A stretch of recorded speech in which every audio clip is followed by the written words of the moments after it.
She hit post while sitting across from me. I saw the glow of her phone before I even saw the words. Then my screen lit up with a notification. My fiancée, Madeline Brooks, had just humiliated me in front of everyone we knew. Some men never become real men. I upgraded. There was a photo attached. Not just any photo. Her hand resting on another man's chest. A clean-cut smile. Designer suit. The kind of man people assumed was successful just by looking at him. His name was Ethan Caldwell, and I was still sitting across from her at our engagement dinner. She didn't look at me when she posted it. She didn't even flinch. She just sipped her wine like nothing had happened. I didn't react. Not outwardly, but something inside me shifted quietly. The waiter came over and asked if everything was all right. Madeline smiled and said, "Perfect." I nodded. "Perfect." And then I reached for my phone. Not to argue. Not to defend myself. Not to beg. Just to post. "Congratulations, Madeline. You finally found someone who fits the life you've been pretending to live." I hit upload. No insults. No anger.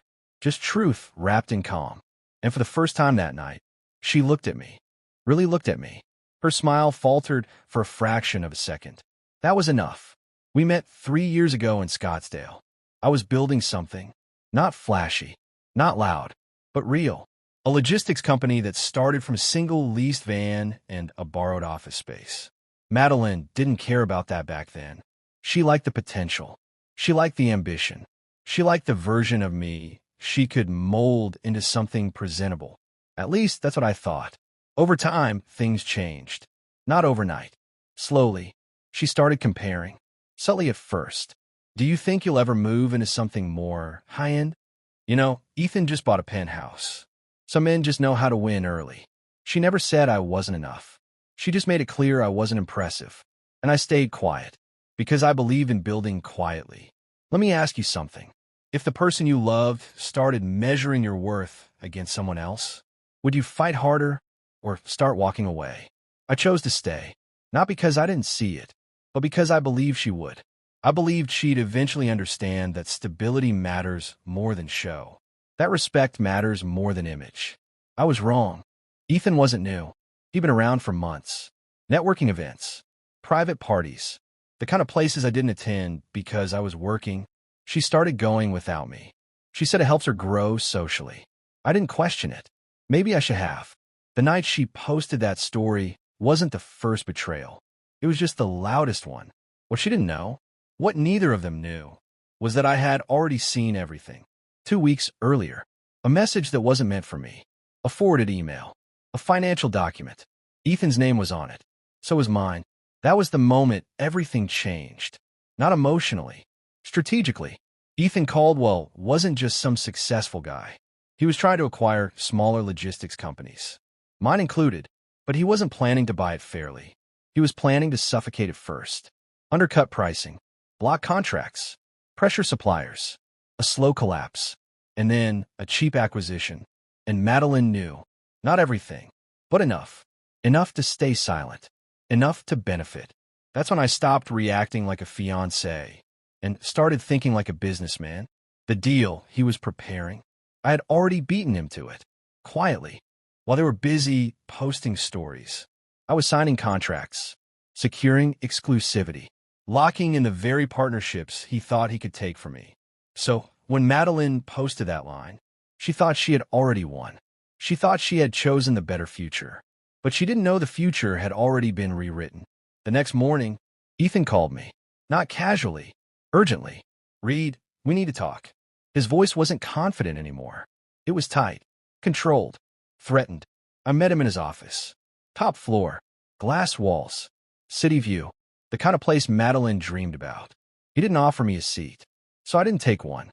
"You moved fast," he said. "I had to. You knew." I figured out. Silence. The kind that exposes everything. "You just ruined a multi-million-dollar strategy," he said. I nodded. "You tried to ruin my business first." He exhaled slowly. "You could have partnered with me."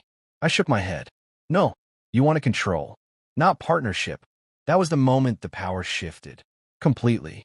Later that day, Madeline showed up at my office. Not confident anymore. Not glowing. Not smiling. "I think we need to talk." I looked at her. Really looked at her.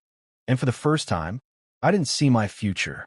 You already said everything you needed to say, I replied. Her voice softened. That post? It wasn't what you think. I almost smiled. Almost. Then what was it? She hesitated. That hesitation said more than any explanation ever could. I thought you weren't going anywhere, she said quietly. And there it was. The truth. Raw. Unfiltered. Let me ask you something.